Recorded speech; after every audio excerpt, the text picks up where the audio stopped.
I'm very proud of my service, but I'm conflicted. I'm very conflicted about my service. What I did was just. I participated in what I believe was a just war.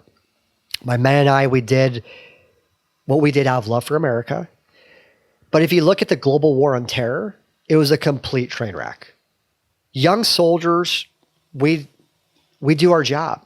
As politicians, as general officers, that always mess things up. So, I look back at my service a little bit conflicted, and I feel like now I have a responsibility to try to avoid war. I'm not afraid to go to war, but I do kind of feel like Mel Gibson from The Patriot, right? Where his sons want to fight in the revolution. I'm like, no, you don't. I started seeing this with this Iran war talk. And like, guys, this has all of the hallmarks of what I saw in Iraq and Afghanistan. I don't want to get involved in another forever war. I fought in that war, and I did so proudly, but I have, I believe, a responsibility as a war fighter, now hopefully as a diplomat, right, to say, guys, no, we need to exhaust peace at every option. You don't, publicly, you don't wave your military flag a lot. Like, I feel like you on the street, you can pick out, oh, that guy was in the military, that guy was in the military. You don't really put off that vibe, I guess is the best way for me to say it. Like, you carry yourself as just a citizen. I don't think anybody when they just first meet you, or even after a couple times they meet you, without you telling them so, I don't think they would have any idea how deep you were into the military.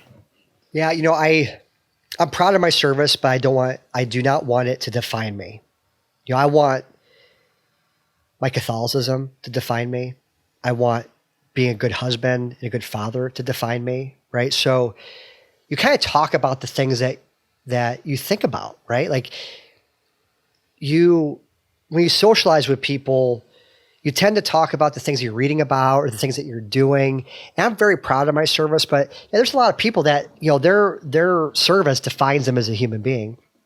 And there's much worse things that could define you. There's nothing bad about that. But for me, I hope people walk away and say, Mark really loves God. He really loves his wife and his kids. That's the most important thing. But yeah, I don't, stand in line for free lunch at Applebee's on Veterans Day. Sure. I don't have a veteran's license plate. I do drive a pretty cool, Army green truck. It's parked out front. It's the most badass Tundra I've ever seen. Which I love. But, and now, I lead a veterans organization, and it's not so much the reason why and maybe we can